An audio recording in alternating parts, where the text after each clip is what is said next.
warahmatullahi wabarakatuh. Halo semuanya, perkenalkan nama saya Nurrizky Tukuboya dengan NIM 24145001 dari Institut IAIN Negeri Ternate. Kali ini saya ingin mengajak teman-teman semua untuk mengenal lebih dalam nilai-nilai luhur bangsa kita, yaitu Pancasila.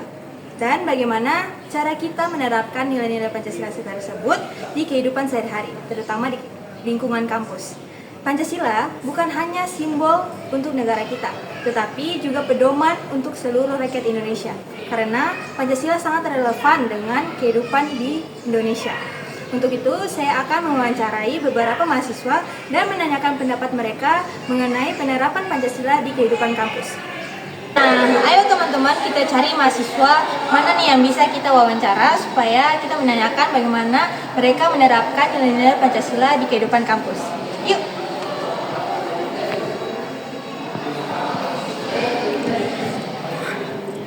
Halo kakak, boleh kita minta waktunya sebentar untuk wawancara? Boleh.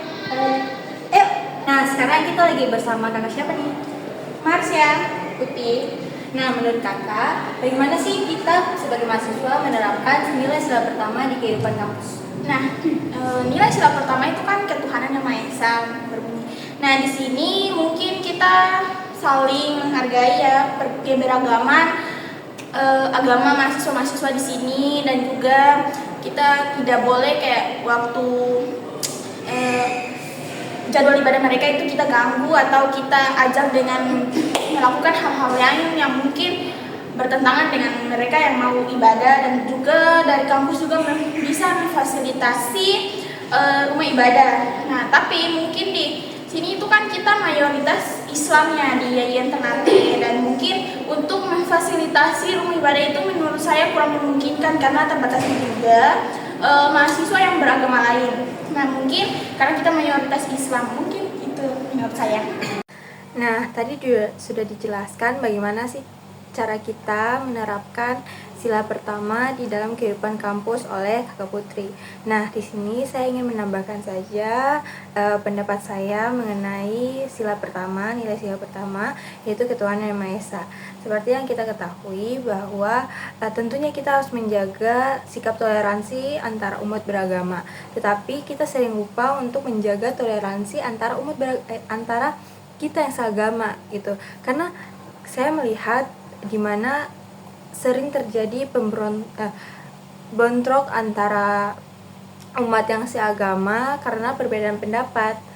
Seperti kayak contoh satu bilangnya kalau ini tuh kalau subuh tuh harus pakai kunut, ada yang bilang kalau subuh tuh nggak perlu pakai kunut. Nah, di situ tuh ada bentrokan gitu dan melahirkan sebuah perbedaan yang berkelanjutan. Jadi untuk tambahan saya, untuk sila pertama bagaimana penerapannya, itu tentunya kita juga harus wajib hukumnya untuk bisa menghargai perbedaan di dalam agama itu. Jadi ketika ada yang mungkin dia mempunyai pendapat yang berbeda, ajaran yang diterima berbeda, kita coba cari tahu kenapa alasannya tuh berbeda tuh kenapa, dan kita cari tahu bagaimana untuk kita bisa terus bersatu gitu. Dan untuk itu juga kita sebagai umat muslim khususnya di IAIN, kita juga tentunya harus tetap menerapkan hukum-hukum Islam seperti sholat, mengaji, dan lain sebagainya. Itu saja yang yang bisa saya tambahkan. Lebih dan kurang saya mohon maaf. Nah, kalau kakak, bagaimana menurut kakak penerapan sila kedua di kehidupan kampus? Menurut saya kan sila kedua ini berbunyi kemanusiaan yang adil dan beradab. Nah, penerapannya di kampus itu sebenarnya sangat banyak. Yang pertama mungkin kita tidak membeda-bedakan. Jika kita mempunyai teman yang mungkin non muslim, kita tidak membeda-bedakan. Terus dari kampus juga dalam memfasilitasi mahasiswa juga tidak melihat latar belakang dari mahasiswa tersebut, seperti mungkin masuk ke perpustakaan dan masuk perpustakaan tidak harus melihat latar belakang mahasiswa. Jadi bebas siapa saja bisa masuk.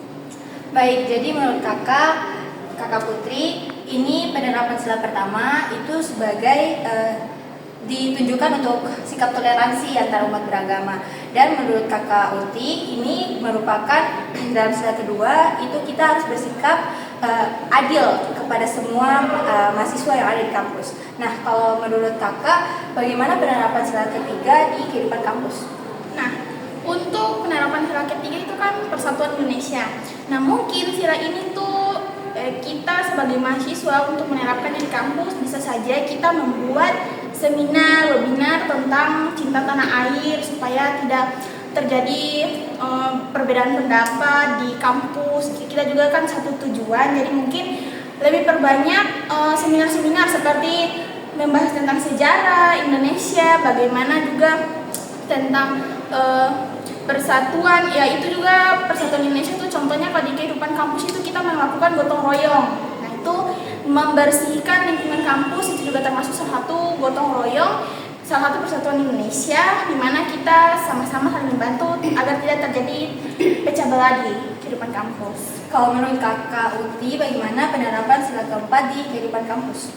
Nah, kalau sila keempat kan berbunyi kerakyatan dan dipimpin oleh hikmat, kebijaksanaan dalam permusyawaratan perwakilan. Nah ini tuh misalnya dalam kampus itu kita mengikuti organisasi, terus ada pemilihan ketua. Nah di situ kita harus lakukan kita harus lakukan secara terbuka dan memberikan kesempatan atau hak yang sama kepada seluruh mahasiswa agar bisa mencalonkan diri, gitu. Jadi tanpa menyinggung.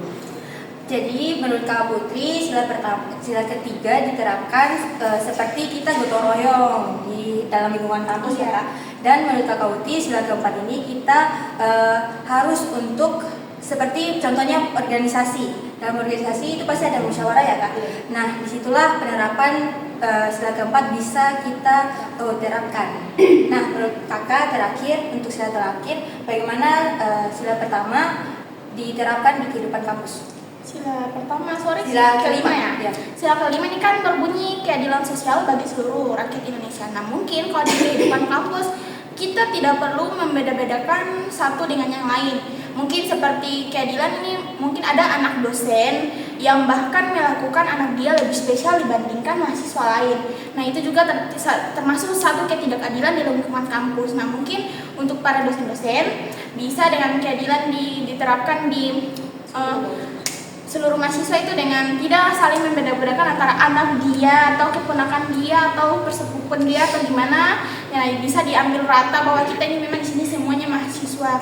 Dan juga ketika ya saya mungkin itu saja.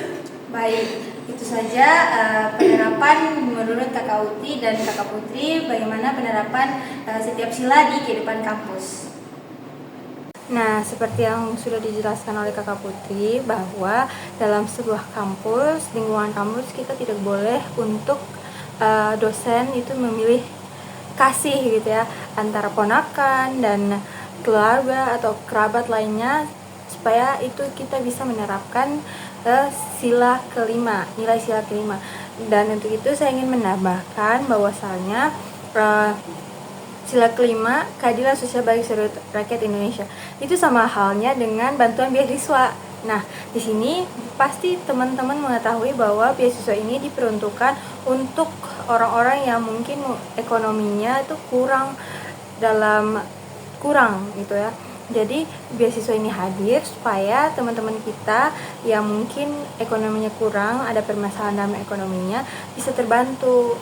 Itu dia. Jadi salah satunya itu penerapannya. Jadi ketika kita punya teman yang mungkin kita melihat dia itu kekurangan finansial, sedang punya problem dengan ekonomi, kita bisa membantu dengan memberikan informasi mengenai beasiswa seperti itu. Nah, setelah melihat hasil wawancara tadi, teman-teman pasti sudah memiliki gambaran bagaimana cara kita menerapkan sila-sila tersebut di dalam kehidupan kampus.